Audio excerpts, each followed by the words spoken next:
você abrisse em Gálatas, capítulo 6, versículo de número 9, diz assim a palavra do Senhor: E não nos cansemos de fazer o bem, pois se não desistirmos, colheremos no tempo certo.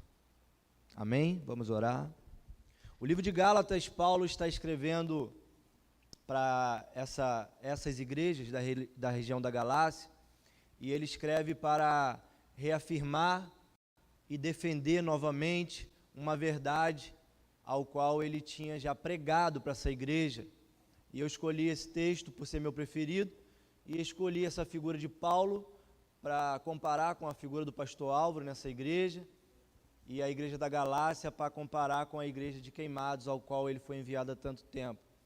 Então Paulo está escrevendo essa igreja porque ele está longe agora, ele não está mais presente, e ele ficou sabendo de coisas que estavam acontecendo nessa igreja que o desagradou muito.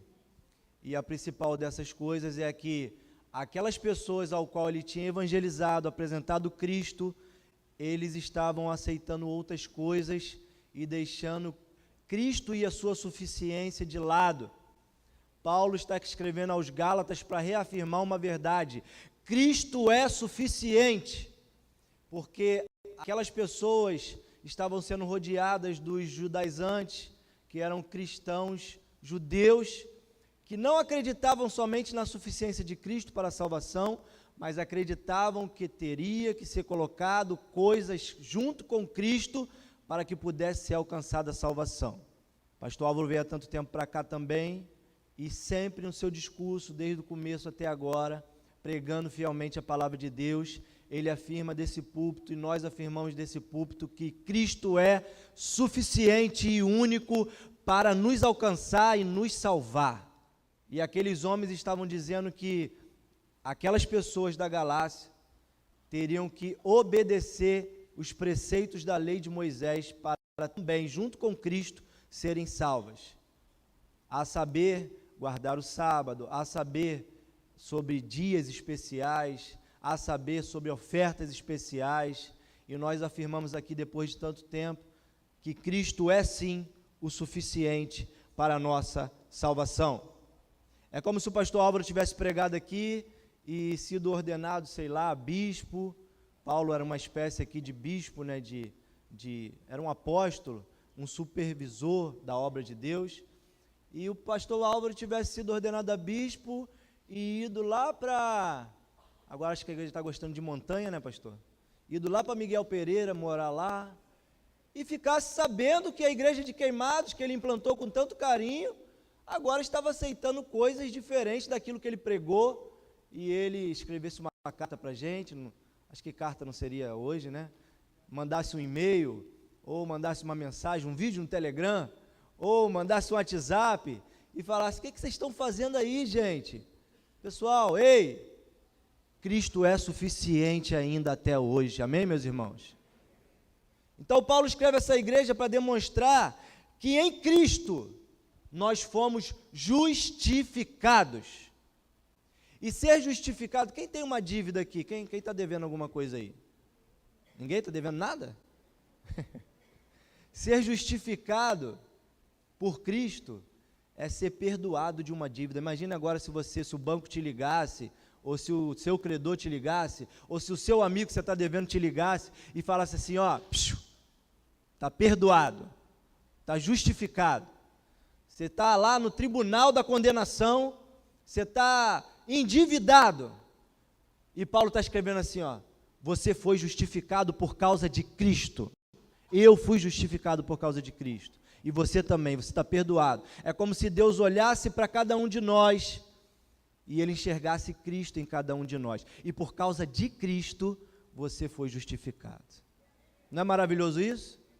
Quando Deus olha do céu e Ele olha para o pastor Álvaro, olha para mim, olha para você, Ele não vê você, Ele vê a obra de Cristo, e por causa dessa obra Ele justifica a minha e a sua vida.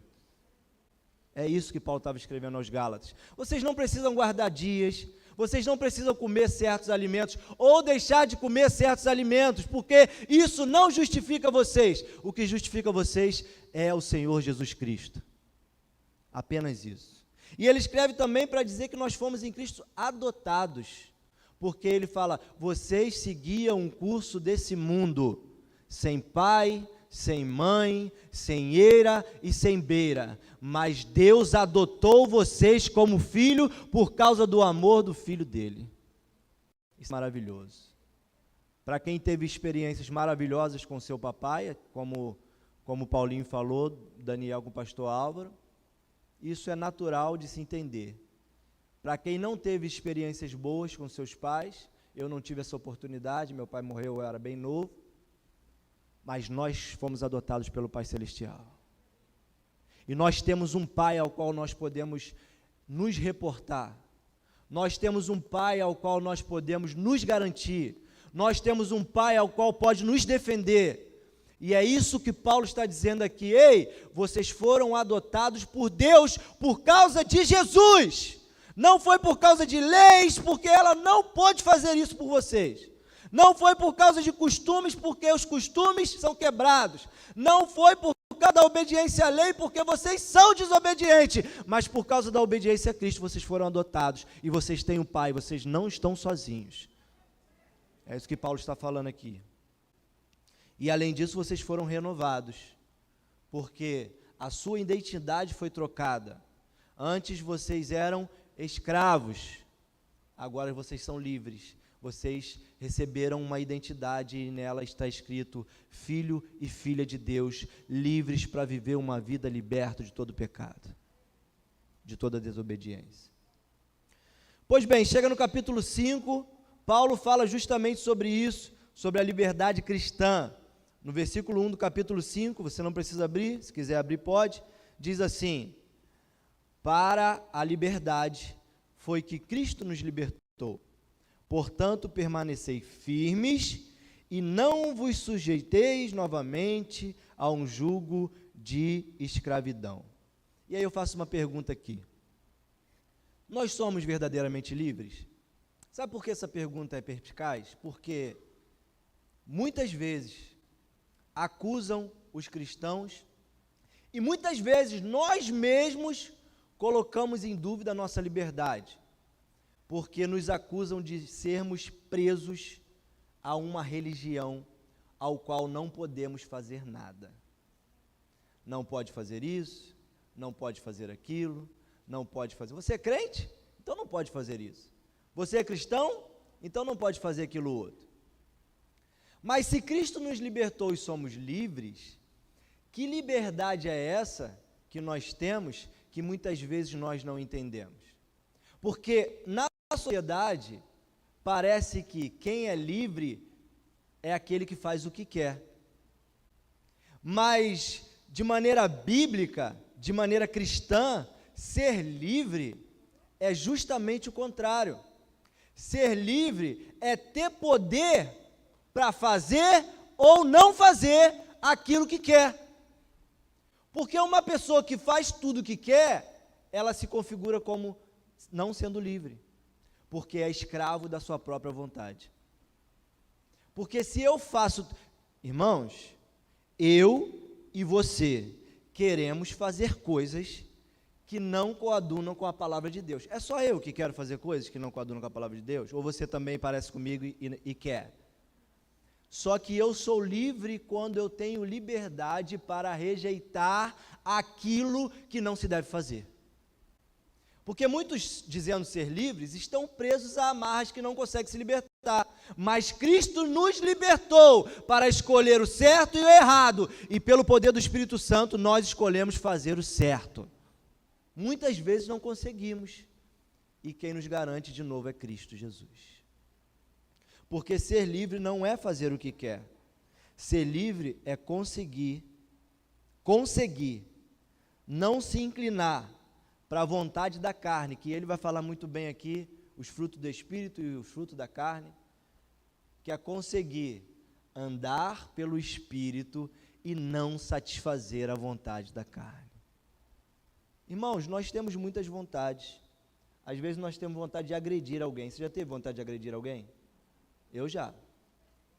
Você já teve vontade de falar mal de alguém? E falou, não falou? Então. Então, nesse momento, você não foi livre, porque você sabe que não deve falar mal de ninguém. Quem sabe que não deve falar mal de ninguém? Eu sei. Todo ano eu falo isso aqui. Todo ano, dia 31, eu falo assim: Senhor, me ajuda a não falar mal de ninguém esse ano, Senhor. Mas as pessoas não ajudam. Né, Daniel? Elas fazem por onde eu falar mal delas. E eu sei que eu faço por onde também alguém falar mal de mim. Então, tá vendo? Porque a gente tem vontades que não são legítimas. E por isso que a gente precisa do Senhor Jesus Cristo. É por isso que a gente precisa olhar para Cristo e entender que as nossas obras, Paulo está escrevendo assim, Gálatas, Paulo está escrevendo assim, igreja de queimados, as suas obras são insuficientes, porque vocês gostam muitas vezes de levar vantagem, mas a obediência de vocês não vale de nada, porque vocês quebram elas toda hora, mas em Cristo Jesus, nós fomos justificados, e nós não precisamos fazer das nossas boas obras uma fonte de salvação, porque elas são insuficientes. Ah, Bruno, então eu estou perdido, porque eu falo mal dos outros, eu quase agredi um ontem, não, você não está perdido. Você está perdido se você se condenar e se justificar por aquilo que você faz. Mas se você olhar para a obra de Cristo na cruz do Calvário e enxergar em Cristo a suficiência, você vai continuar tentando fazer as coisas certas e você vai continuar errando, mas Cristo garante a tua vida e Cristo garante a minha vida. Mas não é motivo, a liberdade cristã, descrita no capítulo 5, não é motivo para a gente viver de qualquer maneira.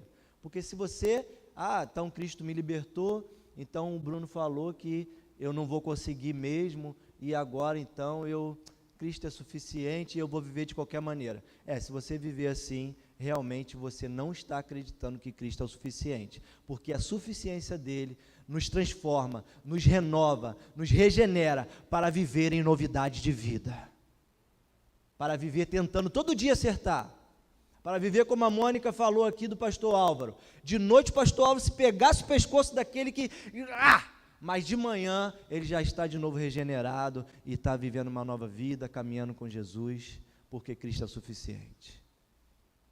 E no capítulo 6, onde lemos o versículo 9, Paulo vai falar de uma vida comunitária. É muito bonito esse texto. No versículo 2 ele diz assim: levai os fardos um dos outros, e assim estareis cumprindo a lei de Cristo. Mas olha o que ele diz no versículo 5: porque cada um carregará o seu próprio fardo. Mas Paulo diz no versículo 2 que para a gente levar os fardos um dos outros, e no versículo 5 ele diz: cada um levará o seu fardo. É contraditório isso? Tem contradição na Bíblia? Eu confesso para vocês que da primeira vez que eu li, eu falei, que loucura, é para eu levar o fardo do outro, mas no versículo 5 ele diz que é para cada um levar o seu próprio fardo. Mas aí eu, como um bom leitor, fui pesquisar o que ele estava dizendo aqui, e a palavra usada para levar os fardos, no versículo 2, é uma palavra do original que chama baré, ou baré, não sei como pronuncia, que fala sobre cargas pesadas demais. No versículo 2 ele está falando sobre cargas pesadas demais. Então, na vida comunitária, nós aqui como igreja, na nossa casa, nos lugares que a gente passa, se a gente enxergar que um irmão está carregando uma carga pesada demais, cabe a nós ir lá ajudar o irmão a carregar aquela carga. Porque existem sim, irmãos, momentos da nossa vida, existem pessoas que passam situações que naquele momento a carga está pesada demais. E cabe àquele que naquele momento a sua carga está mais leve, a ajudar o irmão na vida comunitária, no dia a dia, a levar aquela carga que está pesada demais. Então, na figura pastoral, na figura do crente, especialmente eu que hoje na figura do pastor Álvaro, por muitas e muitas vezes, Inúmeras vezes, inúmeros dias, pessoas chegaram até essa família, até esse homem de Deus, com cargas pesadas demais, e ele com certeza já fez assim na minha vida, e com certeza muitas pessoas teriam para falar, que ele, pelo menos com uma mão, ou com as duas, ou com os pés, ou com o seu corpo, ajudou a carregar essas cargas. E esse ensinamento ele passa, a palavra de Deus passa, e ele passa para cada um de nós que está aqui nessa manhã. Se identificarmos em algum irmão uma carga pesada demais, cabe a nós ir lá ajudar esse irmão na vida comunitária. E no versículo 5 ele fala, porque cada um carregará o seu próprio fardo. E a palavra usada aqui é portion. Fala sobre a responsabilidade pessoal. Aquilo que ninguém pode fazer por mim. Aquilo que ninguém pode fazer por você. Só você mesmo pode fazer por você. O evangelho é simples, mas ele não é simplório. Devemos ser bons, mas não conseguimos ser bombons. Muitas vezes o pastor Álvaro também foi duro, muitas vezes você é duro com alguém, porque não existe na Bíblia nenhum versículo, nenhum ensinamento dizendo que nós temos que transferir os nossos problemas para os outros. Nem Deus faz por nós o que nós podemos fazer. Deus nos dá toda a condição de fazer aquilo que a gente tem que fazer. Porque o impossível ele faz por nós, mas aquilo que a gente pode fazer, a gente tem que fazer. Então Paulo está falando que na vida comunitária, nós não devemos também ser peso para o outro. É claro que tem vezes que vem cargas sobre nossa vida que veio e as pessoas nos ajudam, mas nós temos que evitar ao máximo ser peso para o outro, porque cada um deve levar a sua própria carga. É isso que a Bíblia está falando aqui. Então, na vida comunitária, que é o capítulo 6 vai dizer, nós em momentos vamos ajudar o outro, mas em momentos nós também temos que recolher a nossa mão e deixar que o outro caminhe sozinho. É isso que nós fazemos com nossos filhos, não é? Um filho lá de 20 anos, de 18 anos, de 17 anos, você não vai ficar dando comida na boca dele, mas quando ele tinha 1 ano você precisava dar. Quando ele tinha 2 anos você precisava. Então, cada um também leve a sua própria carga para não ser pesado para o irmão. E para finalizar, o versículo 9, que é o meu preferido. Não nos cansemos de fazer o bem. Para Paulo botar isso aqui, ele sabe que fazer o bem cansa. Quantos sabem que fazer o bem cansa? Ano passado fui lá na casa do Daniel, comer uma pizza, eu, Daniel, Helder, Marciele, nossas famílias. E eu falei assim, cara, o ano que vem eu não vou ser bom, vou ser ruim. Eu falei isso. Porque, às vezes, em você ser bom, eu não estou falando que eu sou bom, tá? É uma reflexão minha própria comigo mesmo, né? Ah, o Bruno é bom. Não sou bom não. Mas, às vezes, quando você faz o bem, as pessoas pensam que você é babaca, né? Quer montar, sempre. Não, porque fulano está aí, fulano resolve. Não, chegou fulano, então todo mundo fica sentado em berço esplêndido, deitado e o cara resolve. Não. Aí eu falei que ia ser ruim. Eu falei, não, 2026 esquece, vou ser ruim, não vou ser bom para ninguém, eu vou viver minha vida e esquece, não quero mais. E aí na manhã seguinte eu estava lá, cortando mato da beira do rio.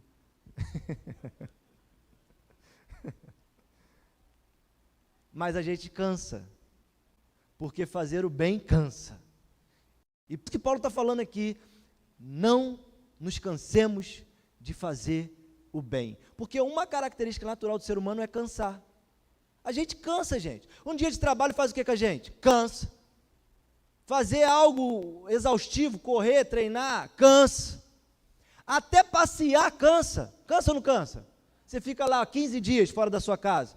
Aí quando você chega em casa, é uma maravilha, não é verdade? Passear cansa, distrai a mente, distrai, né? Abstrai os problemas, mas quem vai para a praia e volta energizado? Não, volta cansado, não é verdade?